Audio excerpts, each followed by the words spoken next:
नमस्कार दोस्तों, स्वागत है आपका हमारे चैनल में। पुराने मध्य भारत में एक रियासत हुआ करती थी। रियासत की बड़ी रानी की गौतम बुद्ध के प्रति बहुत निष्ठा थी। उस रियासत के महाराज देवराज की दो रानियां सुरुचि और सुनिधि थी। राजा देवराज की पहली पत्नी सुरुचि थी, जिसका स्वभाव किसी साध्वी की तरह था। वो गौतम बुद्ध को अपना आराध्य मानती थी और उनके बताए मार्ग पर चलने की कोशिश करती है। उनके साथ उनका बेटा वीर भी खेलता रहता, लेकिन देवराज का पूरा ध्यान अपनी दूसरी पत्नी सुनिधि के ऊपर ही रहता। वो देखने में बहुत ज्यादा खूबसूरत थी। इसी खूबसूरती की विलासता में महाराज खोए रहते। राजमहल की ज्यादातर तमाम सुख सुविधाएं दूसरी पत्नी सुनिधि और उसके बेटे सुमंत को ही मिला करती। दोनों ही पत्नियों के राजदुलारों की खिलखिलाहट से पूरा महल जगमग रहता। रियासत के लोगों को भी पता चल चुका था कि उन्हें होने वाला राजकुमार मिल चुका है।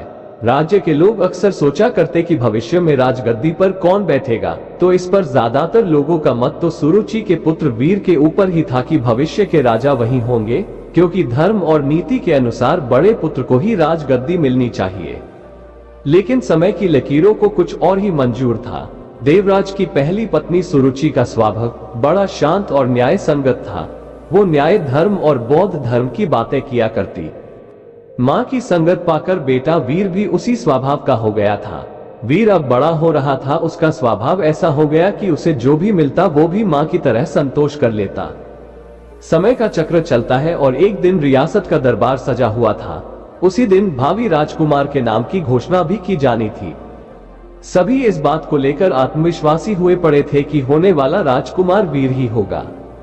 महाराज अपनी पत्नी सुनिधि के साथ सिंहासन पर बैठे हुए थे। महाराज छोटे बेटे सुमंत को दुलार रहे थे। वहीं वीर अपनी मां सुरुचि के साथ दरबार में बैठा हुआ था। सभी पुरोहितों ने वीर की मां को बता दिया था कि आज राजदरबार में वीर के राज तिलक की पूजा है, उसे तैयार करके लाना। वीर की मां सुरुचि ने भी बड़े दुलार से अपने बेटे को तैयार किया और ईश्वर के सामने प्रार्थना की और माथा टिकवाया। महल में शंख बजने शुरू हुए। पुरोहितों ने वीर का नाम भी लिया। बालक वीर सौम्य अंदाज में पिता की गद्दी की तरफ बढ़ा और अपने पिता का आशीर्वाद लिया। पिता आशीर्वाद देने के लिए हाथ उठाते कि दूसरी रानी सुनिधि ने पीछे धकेल दिया। वीर की आंखों से आंसू गिरने लगे। भरे राज दरबार में गुस्से से लाल रानी सुनिधि ने वीर की कलाई को मोड़ दिया था। उन्हें सिंहासन पर पहुंचने से रोक दिया। फिर सुनिधि ने अपने कड़े शब्दों और सख्त आवाज में कहा कि तुम इस सिंहासन और महाराज की गोद में बैठ नहीं सकते। सिंहासन में बैठने वाला काबिल हो या ना हो, वो चहेती रानी का पुत्र ही होना चाहिए। तुम दासी के बराबर वाली रानी के पुत्र हो। सिंहासन पर मेरा पुत्र सुमंत ही बैठेगा और जो सिंहासन पर बैठेगा जनता उसी को राजकुमार मानकर आदर सम्मान देगी। तुम जाओ अपनी माता के पास और बुद्ध की सेवा करो। मेरे रहते तुम्हें आत्म सम्मान कभी नहीं मिल सकता। जाओ, पहले अपना भाग्य बदल कर आओ। राजकुमार बनने के लिए तुम्हें मेरी कोख से जन्म लेना पड़ेगा। ये सब सुनकर पूरा राज दरबार हक्का बक्का रह गया। सबको आश्चर्य भरी नजरों से महाराज देवराज की ओर देखे जा रहे थे कि महाराज कुछ बोल क्यों नहीं रहे। लेकिन महाराज बोलते भी क्या, वे नजरें झुकाए बैठे थे, क्योंकि उनकी आंखों और मन पर तो रानी सुनिधि की खूबसूरती और विलासता का पर्दा पड़ा हुआ था। ऐसे में भला वो रानी का विद्रोह कैसे कर सकते थे? अगर वो रानी का विद्रोह करते तो उनकी विलासता भरी रातें कैसे रंगीन होती, खूबसूरत जिस्म का आनंद लेने से वंचित हो जाते। वीर को अपनी सौतेली मां की बातों से ज्यादा बुरा अपने पिता के चुप रहने का लगा। कुछ देर बाद वो राजमहल के बाहर चला गया। संध्या आरती का समय हो चला था। वीर की मां सुरुचि ने वीर को अपने पास बुलाया। वीर का चेहरा देखकर वो घबरा गई।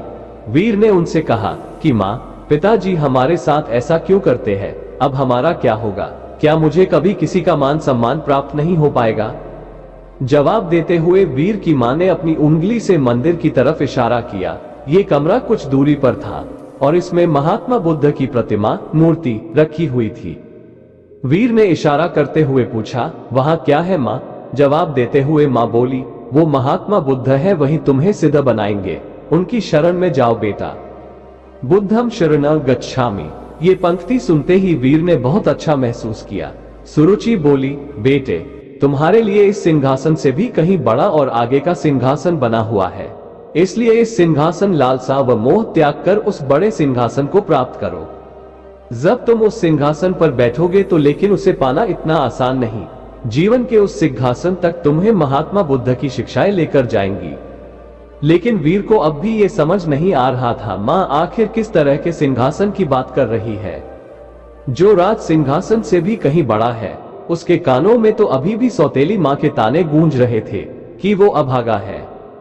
लेकिन वीर की माँ ने देर नहीं की और उसे बुद्ध की मूर्ति के सामने लाकर खड़ा कर दिया और कहा कि अब सिर्फ महात्मा बुद्ध ही तुम्हारा कल्याण करेंगे, तुम उन्हीं के बताए मार्ग पर चलो, उनकी शिक्षाओं का अनुसरण करो, तुम्हें पता चल जाएगा कि जीवन का असली सुख कहाँ है। वीर ने माँ से सवाल किया कि माँ, क्या बुद्ध का स्थान पिता से भी बढ़कर है? वीर की माँ ने मुस्कुराते हुए कहा कि महात्मा बुद्ध सबसे ऊपर है।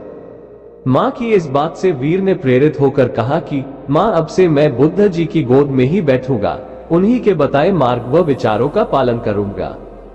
मैं कठिन से कठिन साधना करके उन्हें प्रसन्न करूंगा, इनकी शिक्षाओं को अपने जीवन में उतारूंगा। वीर ने बड़े दृढ़ निश्चय से कहा कि देख लेना माँ, एक दिन बुद्ध मुझे अपनी गोद में जरूर बैठाएंगे। रानी सुरुचि अपने बेटे की इन मासूम बातों को सुनकर हैरान थी। माँ ने वीर को गोद में उठाया और कहा कि पूरे मन से बुद्ध की बातों का अनुसरण करो। वीर भी गोद से उतरते हुए जवाब दिए कि आज से मेरे आराध्य बुद्ध हो गए हैं। कुछ ही दिन वीर बुद्ध की रोजाना नियम बुद्ध उपासना करता हुआ ध्यान मग्न होने लगा। वीर अब राजमहल छोड़ने का फैसला कर लिया। जो लड़का कल तक अपनी माँ के पल्लू में छिपा घूमता रहता था, वो आज महल छोड़कर जंगल जाने का फैसला ले रहा है। इतने बड़े फैसले और जीवन परिवर्तन से सभी हैरान थे और माँ को भी चिंता हो रही थी। माता पिता को प्रणाम कर वीर अब बुद्ध ज्ञान लेने जंगल की ओर निकल गया। महाराज देवराज को भी अपनी गलती का एहसास होने लगा, लेकिन अब भी वो कुछ ना कर पाए। वीर बुद्धम शरणम गच्छामि शब्दों का निरंतर जाप करता हुआ अपने पथ पर निकल गया। कोसों दूर पहुंचने के बाद वीर की मुलाकात एक बौद्ध भिक्षु से हुई। वो एक कुटिया में रहा करते थे, वहां उनके कुछ शिष्य भी थे। वीर ने बौद्ध भिक्षु से ज्ञान मांगा और कहा कि उन्हें बुद्ध से मिलना है।